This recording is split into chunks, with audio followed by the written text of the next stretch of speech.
기독교의 혁신 방안 그 발표하러 지금 내일 갈 거예요. 그래서 그런데 어쨌든 나는 그 부회장님이 너무너무 경남대학교에 있는 그 교수가 어떻게 서울에 있는 스카이대학에 나오는 교수들보다도 더 열심히 하길래 이런 사람이 앞으로 큰 사람이 돼야 한다. 그래가지고 내가 하는 것마다 제주도에 가서도 발표하고 여기 와가지고 다른 거 취소하고 발표했어요. 어떻든 안에 주어진 시간 되면은 이 얘기를 하세요. 내가 시간에 맞춰 드릴 테니까. 이건 내 고향이에요. 제가 완도 수산고등학교를 졸업을 해가지고 내가 선장 출신이에요. 66학번이에요. 내가 80세예요. 그러는데 66학번인데 내가 선장 출신으로 66년에 보통고시를 박아가지고 부산 수대를 안 가고 완도 수산고등학교 졸업을 해가지고 지도선 선장을 시작을 해가지고 수산청에 66년부터 80년까지 근무하다가 전두환 그때 해직됐어요.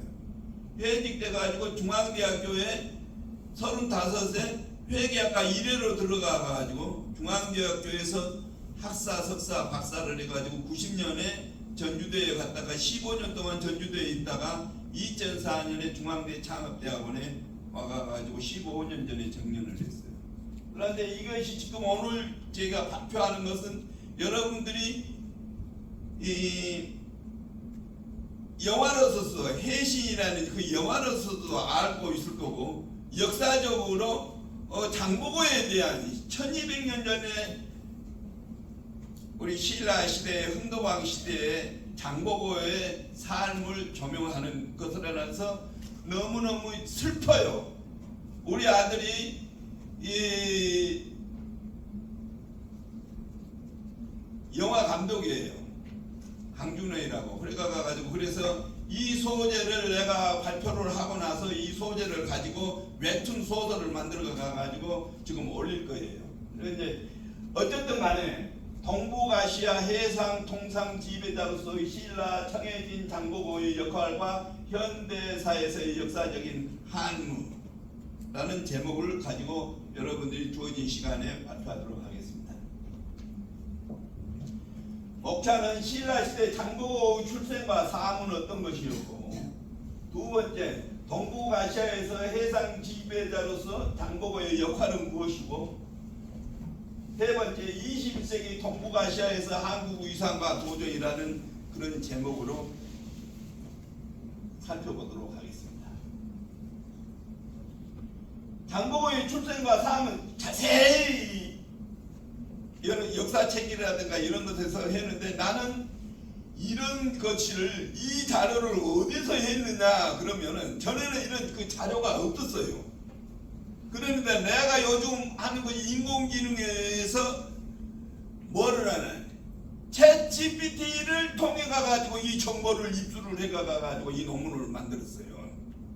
챗GPT가 2022년 11월 달에 챗GPT가 나왔는데 2023년 2월 달에 마이크로소프트에서 빙 AI라는 것이 나와가지고 무료로 챗GPT를 할 수가 있는데 거기에 챗GPT를 통해 가지고 이 중국에 있는 자료, 중국과 일본과 우리나라에 있는 자료들을 한문으로 되어 있는 것들을 쫙 조사를 해 가지고 이것을 여러분들이 그 원본의 책에 한 25페이지 정도로 이렇게 되어 있는데 이것을 파워포인트로 요약을 해 가지고 만든 거예요. 어쨌든 1200년의 신라 시대, 흥도왕 시대에 신라가 망해가는 그 무렵이에요. 신라가 동일 신라 시대의 호족 출신 이름도 제대로 없어요. 그래서 출생도 정확하지를 않아. 죽는 것은 정확하지만 그러는데 장보고가 옛날에 그 중국에는 당나라 시대였어요. 당나라 시대에 장보고가 완도에서 태어나가지고 활을 잘 쐈다는 거예요. 활을 잘 쏴서 이름이 장보고가 아니라 궁매라는 그런 이름도 가지고 있고 그런 화살과 같은 이름을 전해지고 있고, 자기 친구는 뭐를 했냐, 칼을 잘 썼다는 얘기. 정연이라고. 칼을 잘 쓴 정연과 활을 잘 쏜 장보고가 당나라 시대에 완도에서 먹고 사는 것이 힘드니까 어디로 갔느냐, 중국의 당나라로 가가지고 당나라에서 활을 잘 쏴고 칼을 잘 써가가지고 당나라의 군인으로 들어가가지고 군에서 높은 배설을 했는데, 거기서 배설을 하면서 살다 보니까 중국의 노예들이 많이 외국에서 끌어와가지고 했는데, 그 노예들이 어디에서 끌어왔냐 그러면 신라에서, 완도에서, 그 지역에서 끌어다가 노예를 삼고 있는 것을 보고, 아, 우리 신라 고향으로 가자. 우리 형제 자매를 끌어다가 노예를 하고 있는 당나라에서 우리가 호의호식으로 잘 먹고 우리가 살아서는 안 되겠다. 그래가지고 어디로 오느냐, 신라로 돌아와가지고 신라의 흥덕왕한테 이제 이 얘기를 해요. 우리 동포들을 끌어다가 노예로 삼고 아주 나쁜 짓을 다 하고 있는 그 중국의 당나라에 우리가 그걸 볼 수가 없어서 고국에 왔으니까, 그 당시 때 당나라에 들어가는 모든 외국의 선박들, 일본과 인도라든가 이런 데에서 중국 당나라를 들락날락 할 때 해적이 들끓어가가지고 모든 것이 동북아에 완전히 무질서 있는 상태였어요. 그랬는데 이게 정연하고 장보고가 나와가가지고 흥덕왕한테 군대 10,000명을 주라고 그래요. 10,000명을. 그러면 동북아에 있는 이런 그 모든 해적들을 물리치고 우리 이 신라에 있는 우리 백성들이 끌려가지 않게끔 그렇게 하겠다고. 그래서 흥덕왕이 10,000명을 줘요. 그래가지고 완도에다가 청해진, 장보고의 청해진이라는 것을 치고, 거기에서 중국을 들락날락하는 일본 구이슈에서 우리나라 대마도를 거쳐가지고 우리나라를 거쳐가가지고 중국을 들어가는데 반드시 완도를 거쳐가도록 되어 있기 때문에 들어가는 것, 나가는 모든 배들이 허가를 받아가지고 하도록 그렇게 만들어놨어요. 그래서 동북아에 있는 그 해적들이 완전히 소탕을 해가가지고 당나라에서도 장보고한테 그 배수를 줘가지고 당나라의 칭타오에 가면은 거기에 사당이 지어졌어요. 그럴 정도로 당나라에서 벼슬을 주고 우리나라의 흥덕왕들도 그 아주 그런 일을 칭찬을 해가가지고 계속 지원을 해줬어요. 그리고 일본 사람들도, 일본 구이슈에 있는 사람들도 저 당나라에 그런 해적이 없이 중국에 들락달락 해가가지고 해서 있기 때문에 일본 사람들, 일본 역사들도 아주 자세히 기록이 되어 있다. 그랬는데 쭉 읽었는데 기니까 여러분들이 읽어 그 주요한 내용 중심으로 얘기를 할게요.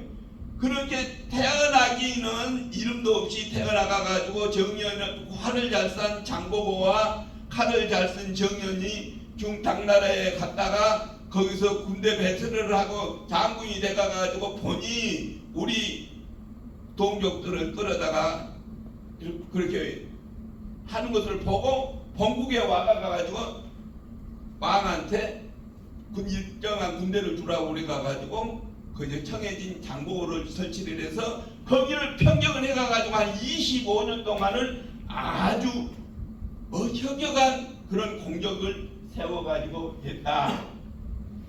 장보고 초대 유명기 장부당 이런 그 얘기가 그 얘기예요. 시간이 없으니까 이런 그 장보고가 태어나가가지고 이런 얘기를 한번 여러분들이 보시길 바래요. 장보고 그렇게 해가지고 이제 했는데 신덕왕이 이제 그 흥덕왕이 망해가가지고 신라가 망해가는 그 시절에 이제 흥덕왕이 뭔 얘기를 했는데 흥덕왕 그 이제 말기에 거기에 저쪽에서 신라에 거기에서 그 주위에서 나라가 망하려고 그러니까 막 그 여러 가지 난들이 일어나가 가지고 수습을 할 수 없게 됐어요. 수습을 없게 되니까 뭐라고 그러느냐, 장보고가 그 세력이 크니까 장보고한테 뭐라고 그러냐, 와서 이것을 수습을 해주라. 수습을 해가 가지고 그것이 되면 너를 사유를 삼겠다. 그렇게 약속을 해가 가지고 장보고가 거기 가서 그걸 수습을 해요. 수습을 하고 본국에 이제 와가지고 이제 사유 삼겠다고 그러니까 기다리고 있어요. 그런데 신라에서는 장보고를 뭐라고 그러냐, 절대로 장보고 성놈은 족보도 제대로 안 하는 놈을 거기에서 성골 진골이 있는데 성골도 아니고 진골도 아닌 성놈을 갖다가 절대로 사유 삼아서는 안 된다 하고 신라 조정에서는 반대를 해요. 반대를 하는 해가 가지고 결국은 그것이 결혼을 못하게 돼요. 그런데 이제 그것이 이제 그런 그 상황이 그 당시 때 거기에 중국을 들락날락 하는 그런 그 배 모양이에요. 장보고에 어떤 형태를 했느냐, 여기에 중국과 신라와 당나라와 각 지역의 일본에 있는 곳들에서 이 중국을 들락날락 하는 그런 그 과정이 옛날에 그 역사적으로 다 지역마다 그런 기록들이, 장보고의 기록들이 남아있고, 중국에서도 장보고에 대한 기록이 쫙 있고, 중국에도 그렇고 일본에도 그렇고 각 지역마다 장보고가 활동을 했던 그 흔적들이 쫙 기록이 돼 있는 그것에 의해서 만들어진 장보고의 동북아에서의 그런 활동하는 것들을 또 설명을 하고 있는 거예요. 장보고가 그런 그 싸움에서 수많은 여러 가지 그 해적들을 무찔러 가가지고 통과하는 그런 과정이, 완도에 가면은 청해진 장보고 기념관이 있는데 거기에 가면은 쫙 이런 것들이 기록이 되어 있고, 전에 해신이라는 장보고의 삶을 영화화 만드는 KBS에서 만들어 놓은 그 해신이라는 영화에서도 그걸 중심으로 만들어져 있어요. 장보고가 동북아에서 중국, 일본에서 거기에서 나왔던 활동했던 그 시절의 유물들과 그런 그 주로 이제 뭐냐, 도자기, 고려 신라 백제의 주요한 그런 문화라든가 이런 것들이 엄청나게 일본에 전해져 있고, 또 중국에서 우리나라가 여러 가지 역사 이런 것들이 우리나라로 들어오면 우리나라에서는 새로운 곳으로 개발을 해가가지고 독창적인 우리 한국의 역사 문화를 그 신라 시대에서 만들어졌는데, 그런 기록들이 한문을, 나는 그걸 모르고 깜짝 놀라. 어떻게 그 어려운 중국에서 나왔던 그런 기록들이 한문으로 다 기록이 돼 있어가지고 도자기고 이런 것들이 다 나타나 있기 때문에 너무나 거짓이 없는 산 역사를, 우리가 5000년 역사 중에서도 이 신라 시대 1200년 전의 역사를 한문으로 기록되어 있는 도자기나 유물이나 거기에 그 지역에 있는 여러 가지 책들로 만들어서 기록되어 있는 것들이 이렇게 정말 놀라울 정도로 기록되어 있는 것이 우리 한국의 문화, 한국의 전통, 한국의 역사를 정말로 가슴 아프게 그렇게 느끼면서 이거를 만들었어요. 그런데 이제 아까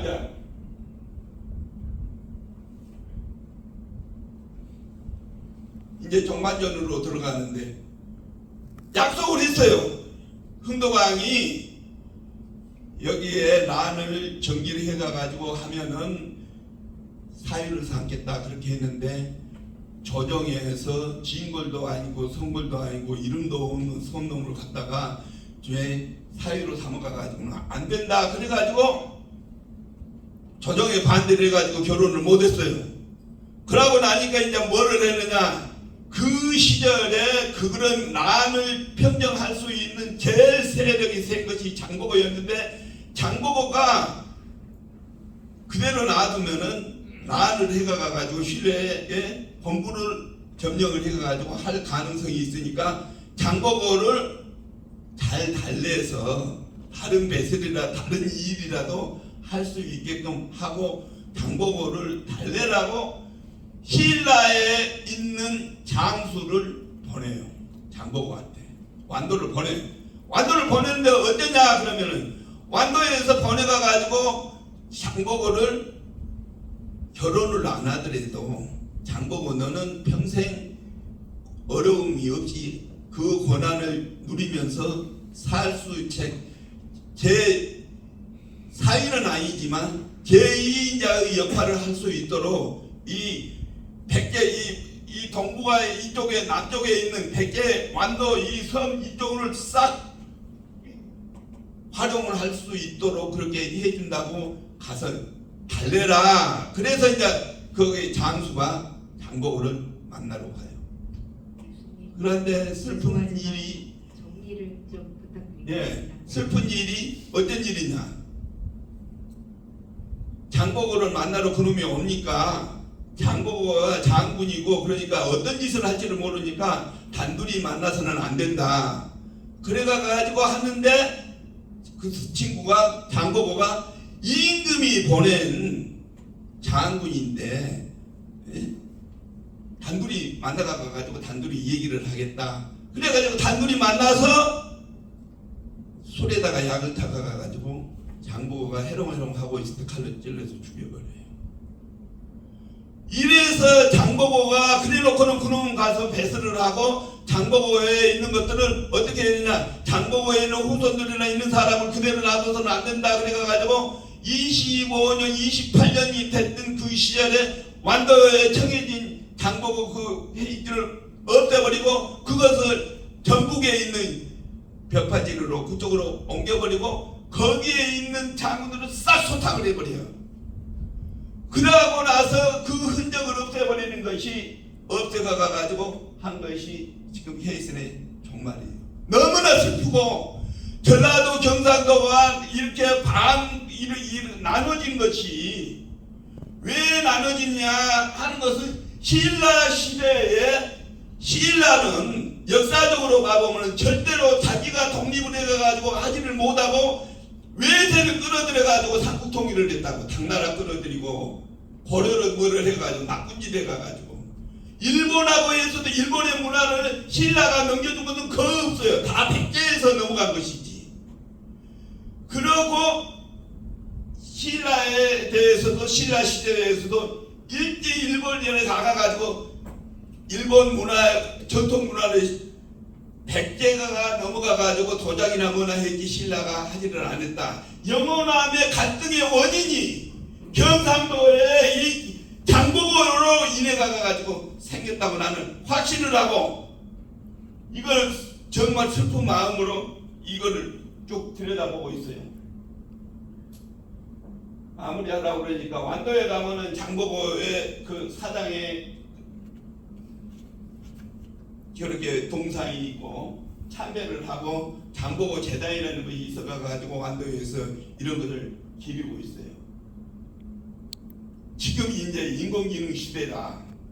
동북아에서 지금 현재를 보면 동북아에서 우리가 옛날에 1200년 전에 중국과 일본을 능가를 한 동북아의 해상왕 완도의 장보고가 동북아를 지배했는데, 지금은 우리 한국이 중국과 일본과 러시아에 왕따되고 있다. 왕따.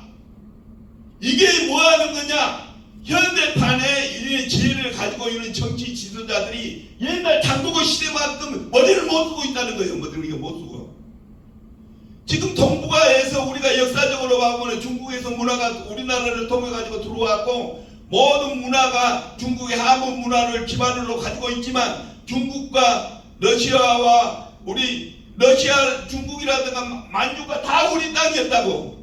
러시아에 있는 블라디보스토크 하바로프가 그거 발해했다고. 우리 땅이었다고. 그런데 지금 이 시점에서는 공산주의화 되어 있는 중국과 러시아와 이북이 완전히 한국을 왕따시키고, 일본도 미국을 위주로 안보 차원에서 같은 일을 한다고 그랬지만 일본도 36년 동안 우리를 지배해가지고 나쁜 그런 것들을, 지금도 일본이 우리나라 사람을 좋아하지 않은, 우리나라 때문에 그 나라 문화가 발전을 했는데 전혀 고맙게 생각하지 않는 일본과 중국과 러시아를 능가할 수 있는 그런 아이디어를 여러분들이 내서 정치, 경제, 사회를 뒤집어놔야 하지 않냐. 나는 배선장으로서 나는 여러분들한테 그런 의미에서 인공지능 시대에 더 잘해야 할 거 아니냐. 모든 정보를 이용을 해가지고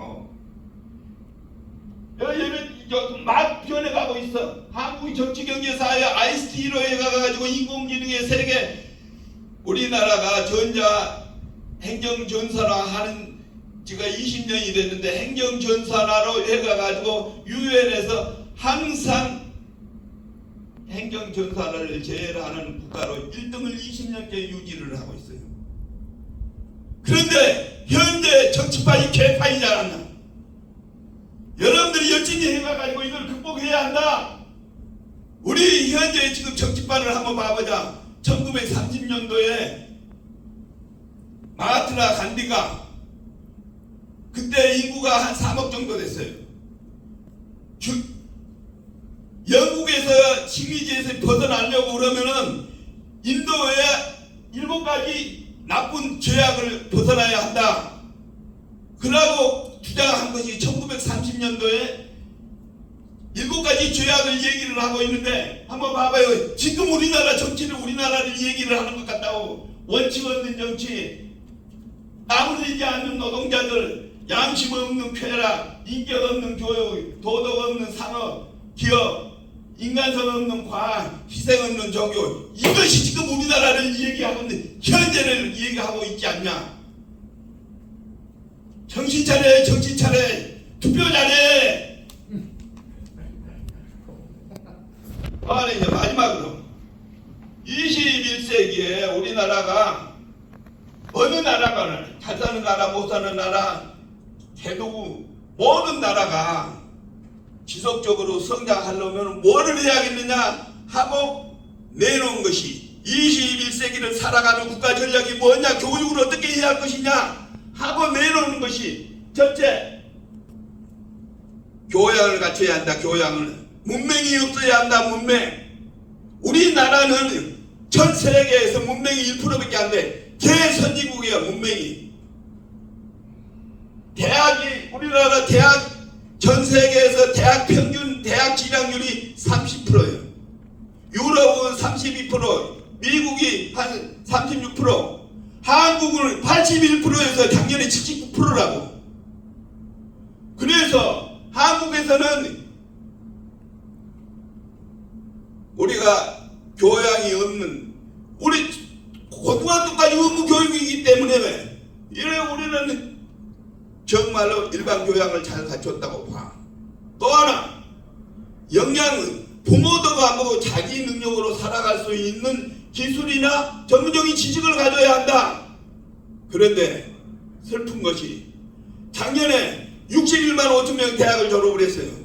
61만 5천 명 졸업했는데 정규직으로 9만 명, 10만 명이 비정규직, 40만 명이 취업이 안 돼가지고 2, 3년 동안 이력서를 가지고 60개, 70개 갖다가 넣어도 안 돼간 이런 나라. 이걸 어떻게 생각해야 하느냐? 이건 정부가 해야 한다. 일자리 창출을 정부가 해야 돼. 정부가 잘못해가지고 일자리 창출을 못 해주니까 정부 책임이라고 저.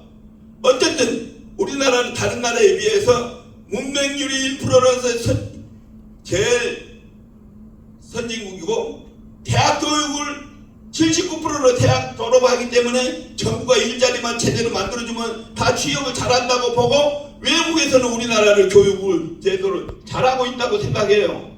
그러면 많이 배우고 열심히 자격이 있어가지고 돈을 많이 번 사람은, 돈 없는 못 배운 사람은 많이 배운 사람이 가르치고, 돈 많이 있는 사람이 없는 사람을 위해서 희생하는 노블리스 오브디제를 실천하는 그런 인성을 가지는 사람이 우리나라가 지도자들이 돼야 하고 그런 사람이 국회의원 돼야 하고 대통령이 돼야 하고 당 대표가 돼야 한다는 얘기예요.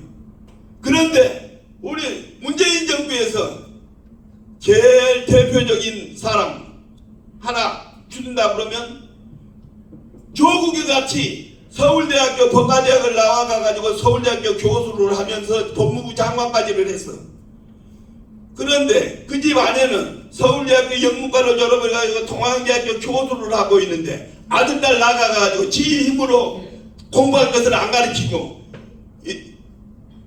이력서를 조작하고 그래가지고 마누라는 감옥에 가고 아내는 남편은 지금 2심까지 범죄로 돼 있는데 이런 사람이 교수를 하고 장관을 하고 해가지고는 나라가 개판되니까 이런 것을 개선해가지고 뭘로 개선하느냐 선거로 똑똑히 선거를 해야 한다 하는 것으로 제 발표를 마치겠습니다.